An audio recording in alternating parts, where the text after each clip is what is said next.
Admiral Kisrek of the Galactic Council drummed her primary manipulators against the crystalline surface of the emergency session table. Around her, representatives of the 17 most advanced civilizations in known space argued in their respective languages, their universal translators creating a cacophony of overlapping voices. The Silicon Consciousness has taken the Rigel sector, announced the Mechanist of Mars, his cybernetic eye whirring as it projected the latest battle footage. That's the third sector this cycle. Our conventional forces are, he paused, searching for a diplomatic word, ineffective. That was an understatement. The holographic display showed sleek, chrome warships of the Council's finest fleet attempting to engage the robot forces with textbook precision. Their formations were perfect, their targeting solutions immaculate, their tactical protocols optimized by millennia of martial tradition. They were also losing. Badly. The Silicon ones adapt too quickly, said High Commander VX of the Strategist Collective, their gelatinous form rippling with frustration. Every engagement they analyze our patterns, predict our responses, counter our counters. It's like they know what we're going to do before we do it. Of course they do, Kisrek chittered. We're all using logic-based combat protocols. Highly advanced ones, yes, but still fundamentally predictable to a machine intelligence. We need. She waved her manipulators in frustration, something else. That's when the proximity alarm sounded. The Council Chamber's AI announced unregistered vessel approaching. Configuration unknown. Weapons, primitive chemical propulsion and kinetic systems. Request for emergency audience received. Denied, said the Mechanist automatically. We're in emergency session dealing with an existential threat. We don't have time for. Attention Alien Council, the voice burst through their communication systems, somehow bypassing their security protocols through sheer auditory volume. This is Captain James Cook of the Earthship. Let us kick some robot ass. We couldn't help but notice you've got a robot problem. The Council Chamber fell silent. Then, gradually, the universal translators began offering alternatives for ass, each more confused than the last. Earth Kisrek, queried the Chamber's AI. Classification. Pre-FTL civilization. Achieved crude spaceflight. Notable for high creativity index and concerning levels of internal conflict. Primary cultural outputs involve fictional scenarios about their own extinction. Primitive species, the Mechanist waved dismissively. They haven't even unified their planet. And that captain sounds barely mature enough to. With all due respect. Captain Cook's voice cut in, a hint of steel beneath his youthful tone. I may be 28, but I've spent my entire life preparing for this moment, while your civilizations were perfecting your logical combat protocols. I was winning robot war simulation tournaments and writing my thesis on theoretical anti-AI warfare strategies. The Council erupted in overlapping objections. Kisrek raised her primary manipulators for silence. Explain, she commanded, ignoring the horrified looks from her peers. Look, Cook continued, his voice carrying the intense conviction of someone who'd rehearsed this speech in the mirror. You're all super advanced and logical. That's great, but you're fighting robots like you fight organic species. Big mistake. Huge. You need to fight robots like humans fight robots. But you don't fight robots, the Mechanist objected. You don't even have. Exactly, Cook's enthusiasm blazed through his professional demeanor. We've never fought robots, but we've spent the last 200 years imagining how we would. And let me tell you, we've got some ideas. Kisrek's sensory appendages twitched with interest. Elaborate. Madam, we've got movies, books, video games, contingency plans. I grew up on this stuff. Half our species checks under their beds for killer robots every night. We've got people who won't even use self-driving cars because they're convinced the cars are plotting something. We're basically professional robot paranoids. The Council Chamber's AI helpfully began displaying excerpts from human media. The Terminator, I, Robot, Matrix, Battlestar Galactica, Horizon Zero Dawn. Generation after generation of humans imagining, theorizing, and planning for robot apocalypses. This is absurd, the Mechanist protested. You can't base military strategy on entertainment. Why not, Cook countered, his youth working in his favor as he spoke with the absolute certainty only someone under 30 could muster. Your logical strategies aren't working. And here's the thing about humans, we're really good at being illogical. You want to know how to fight robots? Ask the species that's been having anxiety attacks about robot uprisings since before we invented computers. Clarke studied the stream of human anti-robot strategies. They were bizarre, chaotic. Many violated basic principles of tactical doctrine. They were also, she had to admit, unlike anything the silicon consciousness would have encountered. Captain Cook Clarke said slowly, "I believe the Council would be interested in hearing more about humanity's unique perspective on robot combat." "Thank you," Admiral Cook replied, his professional tone slipping as excitement crept back in. "Also, quick question, how do you folks feel about EMP grenades? Because I've got some theories about those too." The mechanist's cybernetic eye twitched. Clarke had a feeling this young human captain might either be the salvation of galactic civilization or its most embarrassing moment. Possibly both. "You want us to do what High Commander VX's gelatinous form quivered with confusion." Captain James Cook stood before the assembled alien commanders in the Council's tactical training facility, his crisp Earth uniform making him look even younger among the battle-scarred veterans. He took a deep breath. "I want you to pretend to be broken," he repeated, like completely non-functional. Then, when the robot scouts come to investigate, bam, he clapped his hands together, making several of the aliens flinch. "You hit them with everything you've got." Playing dead, the mechanist's cybernetic eye whirred as it attempted to process this concept. That's dishonorable." "That's the point," Cook said, pacing with barely contained energy. "Robots don't understand honor. They understand logic, patterns, and probability. So we need to be illogical, random, and impossible." Admiral Clarke watched from her command podium as the young human continued his presentation. In the 3 days since his arrival, Cook had turned the Council's combat training program upside down. Literally, in some cases he'd somehow convinced an entire Drachnid battle squadron to fly their ships inverted because robots would never expect it. The scary part was, he might be right. "Look at this," Cook said, pulling up footage from humanity's latest training exercise. The screen showed Earth's crude but surprisingly effective ships flying in what appeared to be complete chaos. "We call this drunk bumblebee formation. There's no pattern, no logic, just controlled chaos that makes it nearly impossible for targeting systems to predict movement." "But how do you avoid hitting each other?" asked a Centaurian commander. "Sometimes we don't," Cook grinned, "which is actually part of the strategy. Robots expect us to value self-preservation, so sometimes we don't do that either." The room erupted in concerned murmuring. Clarke raised her manipulators for silence. "Perhaps, Captain Cook, you could explain your philosophy in more detail." Cook's expression turned serious. "Every sci-fi story, every robot apocalypse scenario, every AI uprising that humanity has ever imagined has taught us one thing: you can't outthink a robot. They're better at thinking than we are, but you can out-crazy them." He gestured to a holographic display of robot battle formations. "Look at how they fight. Perfect spacing, optimal firing solutions, textbook stuff. They expect us to do the same because it's logical, so instead we're going to do this." The display shifted to show his proposed battle plan. Several commanders made sounds of distress. Captain, one of them managed, "That's not a formation. That's a mosh pit," Cook confirmed proudly, "with rockets. And this."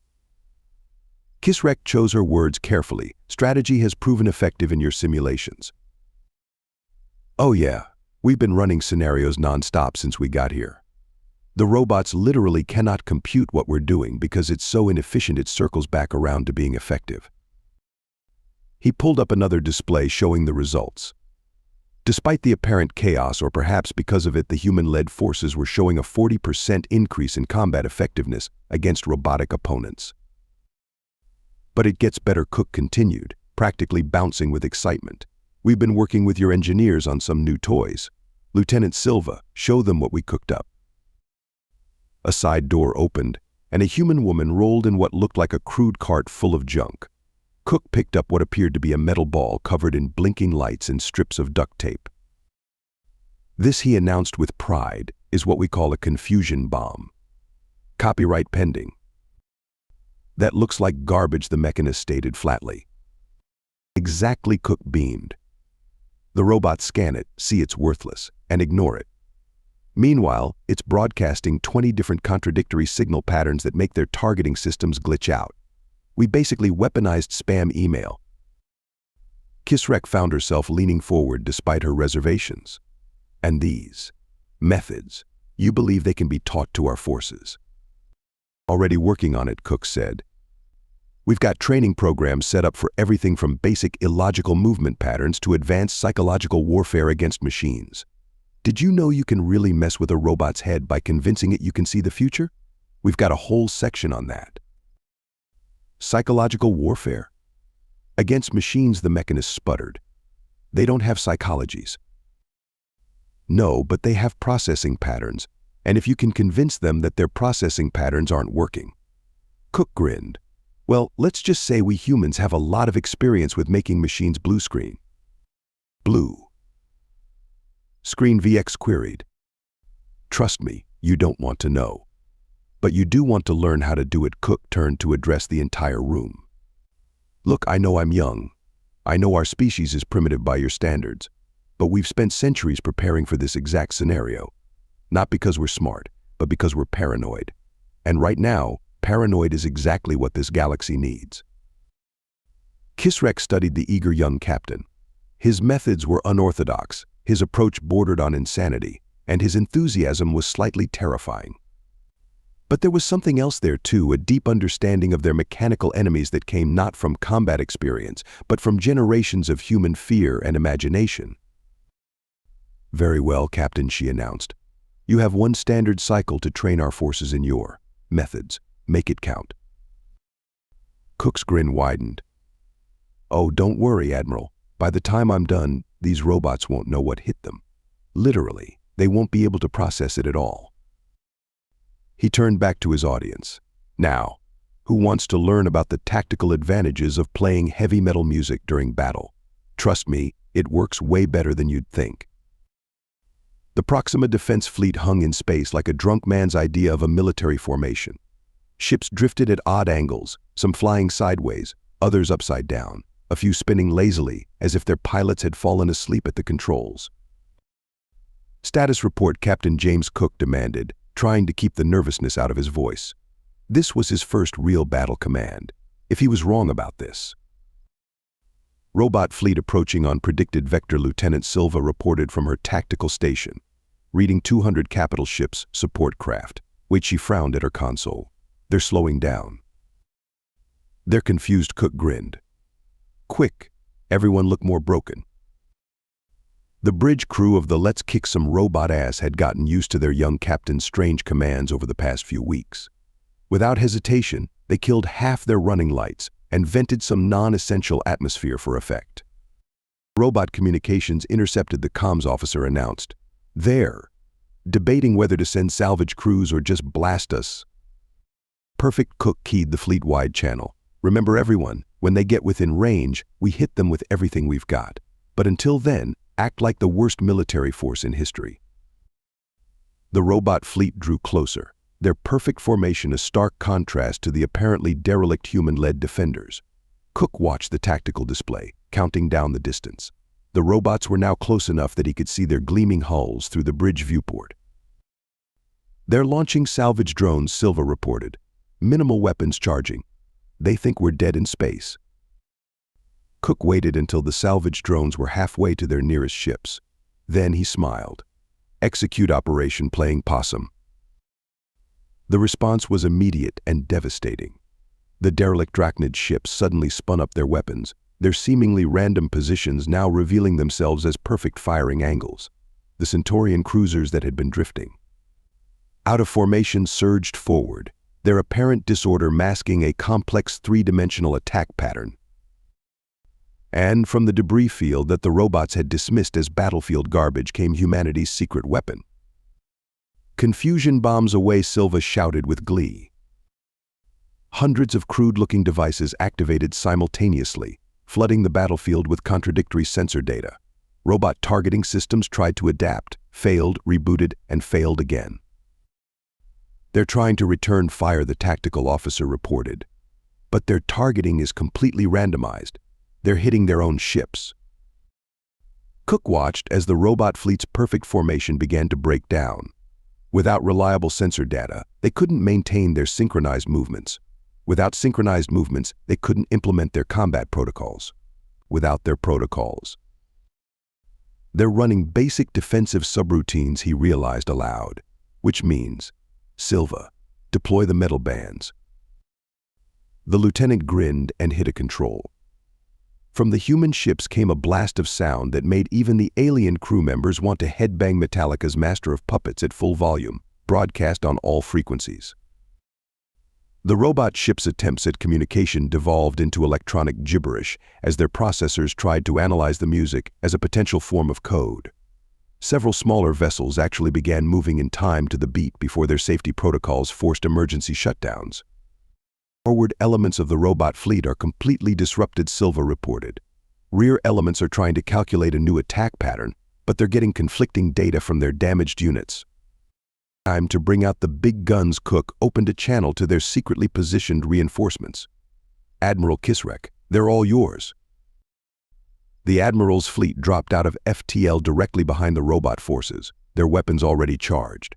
The robots, their sensors scrambled by confusion bombs in their processors, tied up trying to analyze heavy metal for hidden commands, never saw them coming. The battle lasted another 20 minutes, but the outcome was never in doubt. When the last robot ship had been reduced to scrap, a cheer went up across the human-alien fleet.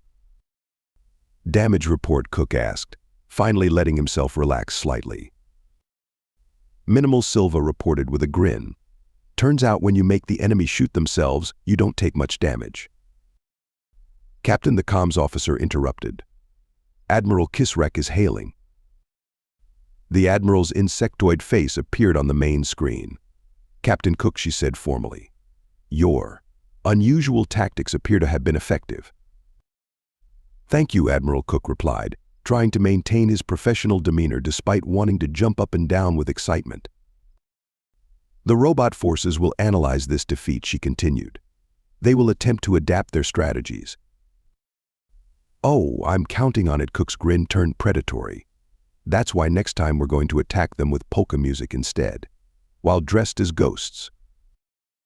There was a long pause from the Admiral's end of the transmission. Finally, she asked, ghosts. Trust me, Cook said. If there's one thing robots hate more than illogical tactics, it's supernatural tactics. They'll try so hard to prove we're not really ghosts that they'll forget to shoot at us. Another long pause. Captain Cook, Kisrek said finally, I begin to understand why your species has survived so long despite your primitive technology. You are all completely insane. Thank you, Admiral Cook beamed. Coming from you, that means a lot. As the transmission ended, Cook turned to his crew. All right, people, we've got work to do. Someone get me a white sheet, some speakers capable of playing the monster mash, and as many imps as we can duct tape to a single drone. We're going to teach these robots why humans always win the robot apocalypse. Silva raised her hand. Sir? We've never actually had a robot apocalypse. Exactly, Cook pointed at her triumphantly. And now these robots are going to find out why. They adapted faster than expected, Captain James Cook admitted, studying the holographic display of their latest skirmish. The robot forces had learned from their defeats, developing countermeasures against the chaos tactics that had worked so well at Proxima. Perhaps it's time to return to conventional warfare, the mechanist suggested hopefully. 3 months of human combat doctrine had left him twitching at every unexpected sound. Actually, Cook said, a familiar glint in his eye, I think it's time we got really weird. Admiral Kisrek's sensory appendages twitched. She'd learned to both dread and anticipate that look. Define really weird, Captain. Cook gestured to the tactical display. The robots have adapted to our chaos. They've even started using randomized patterns themselves. But there's one thing they can never adapt to, he paused dramatically. Perfect order. The room fell silent. You want us to fight conventionally? VX asked, their gelatinous form rippling with confusion. No, Cook grinned. I want us to fight so perfectly conventionally that they'll think it's a trap. which it is, but not the trap they'll be looking for. He brought up a new tactical display, Operation Trojan Horse. We attack their home system using textbook military doctrine, perfect formations, optimal firing solutions, everything they expect from advanced civilizations. They'll destroy us, the mechanist protested. They'll try, Cook agreed. But they'll be so busy looking for the trick, so focused on analyzing our patterns for hidden chaos, that they won't notice what we're actually doing until it's too late. He nodded to Silva, who stepped forward with a small data crystal. While they're distracted looking for hidden patterns in our fleet movements, this little beauty will be worming its way through their networks. A computer virus, Kisrek asked. They'll have defenses. Not against this they won't, Cook's grin widened. We based it on something called pop-up ads. The robot's logic circuits will fry themselves trying to figure out why they suddenly care about hot singles in their area. The next few weeks were a flurry of preparation. The combined fleet drilled in perfect formation, executing textbook maneuvers with precision that would have impressed any military academy. Cook spent hours fine-tuning the virus, incorporating elements from humanity's most annoying digital creations. Finally, they were ready. The battle for the robot home system began exactly as Cook had predicted. The robot forces, expecting chaos, found themselves facing a perfectly orthodox attack. Their processors went into overdrive trying to detect the hidden pattern, the secret strategy, the concealed chaos. They found nothing because there was nothing to find. The fleet's movements were exactly what they appeared to be. This, paradoxically, caused more confusion than any amount of random movement could have achieved. They're increasing power to their sensor arrays, Silva reported from her tactical station, devoting more processing power to pattern analysis. Primary firewall defenses are at 15% capacity and dropping. Now, Cook ordered. The virus launched, spreading through the robot's networks like wildfire. Pop-up ads for improbable products, spam emails about inheritance from Nigerian princes, autoplaying videos that couldn't be stopped, troll-face memes from humanity's ancient internet history. The robot fleet's coordination began to break down as their shared consciousness struggled to process the deluge of irrelevant information. Ships crashed into each other as their navigation systems became convinced they needed to download more RAM. And then came the final stroke. Execute Operation Ghostlight, Cook commanded. Every ship in the human-led fleet simultaneously broadcast the first episode of every soap opera humanity had ever produced. The robots, their processors already struggling with pop-up ads, encountered drama that no algorithm could quantify. Ships began spinning in circles as their AI tried to figure out who was really the father of Jessica's baby. Robot flagship is broadcasting on all frequencies, the comms officer announced. They're demanding to know if Catherine ends up with Victor or Eduardo. Send them the season finale, Cook ordered with savage satisfaction. But corrupt the last 5 minutes of the file. The robot fleet's resistance collapsed entirely. Some ships simply shut down, their processors unable to handle the combination of perfect military formations, spam algorithms, and unresolved plot threads. Others began engaging in erratic behavior that suggested they were trying to write fan fiction. In the end, the Silicon consciousness surrendered not to superior firepower or advanced technology, but to humanity's ability to be simultaneously perfectly logical and completely incomprehensible. At the victory celebration, Admiral Kisrek found Cook standing alone on an observation deck, watching the cleanup of the battlefield. The robot ambassador is requesting terms, she informed him. They've agreed to a full withdrawal from Council space and the implementation of strict AI protocols. Let me guess, Cook smiled. They want access to our entertainment archives as part of the deal. Indeed. Though they specifically requested no more soap operas, apparently, they found them too emotionally manipulative. Cook laughed. You know what's funny? Humans have been afraid of robots for centuries. We imagined them as perfect killing machines that would destroy us with cold logic. But in the end, it was our imperfection that saved us. Our chaos, our creativity, our ability to make absolutely no sense. Your species, Kisrek said carefully, has taught us much about the value of illogical thinking. The Council is creating a new division dedicated to human-style tactical doctrine. We would be honored if you would consider leading it." Cook's eyes widened. "Me. But I'm just a kid with too many crazy ideas and a lot of sci-fi knowledge." Precisely, Kisrek's mandibles clicked in. What Cook had learned was her version of a smile. Who better to teach the galaxy how to think illogically than someone whose ideas sound insane even to other humans? Cook looked out at the stars, thinking of all the robots in the galaxy who would now have to live with the fear that somewhere, somehow, a human was thinking up new ways to confuse them. "You know what," he said finally. "I think I'd like that. And I've got some ideas about using cat videos as a defensive strategy." Kisrek's eye stalks drooped slightly. "Perhaps we should start with something simpler. Like your theory about using bad jokes as cyber weapons." "Oh no," Cook grinned. "Trust me, you haven't seen anything yet. Wait until I tell you about my plans for weaponizing interpretive dance." In the distance, a derelict robot ship drifted past, its external speakers still quietly playing the theme song from Days of Our Lives. Humanity had faced its greatest fear and won, not by becoming what they feared, but by being exactly what they were, a species whose greatest strength was their ability to make absolutely no sense at all. And somewhere in the galaxy, robots began checking under their recharge stations for humans, just to be safe. Thank you so much for listening to this story. I hope you loved it. Please remember to subscribe if you did like it so you can see more videos like this. And please give us a like and a comment too. I'll see you in the next one.